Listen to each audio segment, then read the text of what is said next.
মামার বাড়ি মধুরহারি, তাই চলে যাচ্ছি মামার বাড়িতে মধুরহারি দেখতে। প্রায় বহু বছর পর যাচ্ছি মামার বাড়িতে। মনে পড়ে যাচ্ছে ছোটবেলার অনেক অনেক স্মৃতি।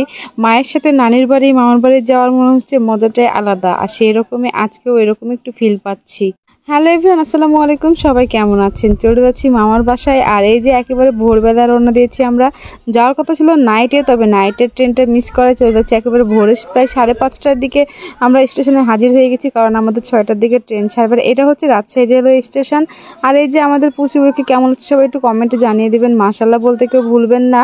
তো পুচিবুড়িকে এই জামাটা পরানোর সাহসী পাচ্ছিলাম না, যেই গরম পড়েছে। যেহেতু ভোরবেলা ওয়েদার ঠান্ডা ছিল, সেজন্য জামাটা পরাই দিলাম। আর এটা ছিল আমার পুচিবুড়ির মেন ড্রেস ঈদের।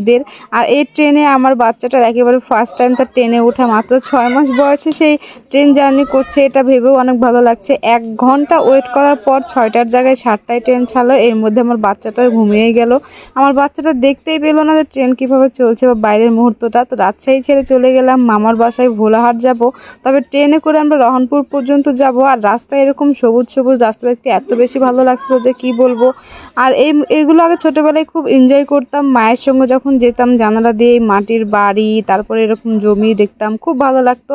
তো মাঝপথে এরকম আমরা বুট, এটাকে বুট বলে বা ঘুমনি বলে, এটা খেতে লাগলাম। আর এটা মাত্র 10 টাকা করে ছিল। ট্রেনে যাওয়ার সময় এরকম বাদাম, এরকম বুট ভুনা, তারপরে বুট ভাজা, এগুলো খেতে বেশি মজা লাগে। আর আমার কাছে বাবু ছিল দেখে আপনাদের ভাইয়া আমাকে খাইয়ে দিল। তো খাওয়া দাওয়া করতে করতে এনজয় করতে করতে চলে যাচ্ছিলাম বাসায়। আর আমরা যেহেতু সকালে ভোরে না খেয়ে বের হয়েছিলাম, তো সবাই একটু হালকা নাস্তা করে ফেললাম মাঝ রাস্তায়। আর এই যে দেখেন আমাদের বাচ্চাটা অবশেষে ঘুম থেকে উঠলো। ঘুম থেকে উঠে কিছুক্ষণ পর আবার ঘুমিয়ে গেছে। আর আমার তো সেই মজা লাগছে, বহু বছর পর যাচ্ছি মামার বাসায়। আর মানে বিয়ে হয়েছে প্রায় 14 বছর আমার বয়স, বিয়ের বয়স। কিন্তু এই 14 বছরে মাত্র 2বার যাওয়া হবে এবার আমার। যেখানে বিয়ের আগে প্রতি বছর যেতাম। আর এই এক পক্ষে ঘুমিয়ে গেছিলাম, যেহেতু রাতে ঘুম হয়নি, সারা রাত জেগেছিলাম, এক্সাইটমেন্ট ছিলাম অনেক। কারণ হচ্ছে ভিতরে এক্সাইটেড কাজ করছিল যে কেমন লাগবে বা যতদিন পর যাচ্ছি সবার ফিলিংস কেমন হবে। সবাই বড় হয়ে গেছে, ছোট ছোট ভাই বোনেরা, ভাইদের বিয়ে হয়ে গেছে, বাচ্চা হয়ে গেছে। আর এই দেখেন ফুপু আসছে দেখা করতে। আমার ফুপুর বিয়ে হয়েছে রহনপুরে।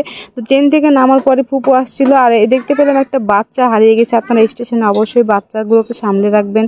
এই বাচ্চাটা হারিয়ে গিয়ে প্রচুর কান্নাকাটি করছিল। এখন আপনাদেরকে এবং আপনাদের ভাইয়াকে আমি দেখাচ্ছি আমার নানুর দোকান কোথায় ছিল। বিশ্বাস করবেন না, এই জায়গাতে আমি একটু আবেগভূত হয়ে গেছিলাম। মানে প্রচুর কান্না আসছিল। আমার নানার এই ফাঁকা জায়গা দেখে, নানার এখানে দোকান ছিল, দোকানের জায়গায় একেবারে ফাঁকা, মানুষটাও নাই আর দোকানটাও নাই। নানুকে খুব মিস করি। এই স্টেশনের এই জায়গাটা আমি কখনোই ভুলতে পারবো না। তো মানে প্রচুর খারাপ লাগছিল। আর এই যে স্টেশন ছেড়ে এখন আমরা চলে যাচ্ছি, কারণ আমরা যাবো ভোলাহাট মামার বাসায়। আর এই রহনপুরে কিন্তু আমার নানি থাকে, এখনও থাকে। তবে নানি ছিল আমাদের বাসায়, এই জন্য নানির বাসায় আর গেলাম না, চলে গেলাম সরাসরি মামার বাসায়। এখান থেকে কিছু মিষ্টি কিনে নিলাম।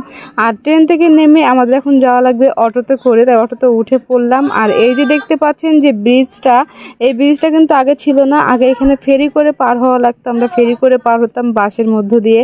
তো সেই মুহূর্তটা মনে পড়ে গেল। আর এখন দেখেন ব্রিজের উপরে যাওয়া লাগছে। আর অবশেষে চলে আসলাম মামার বাসায়।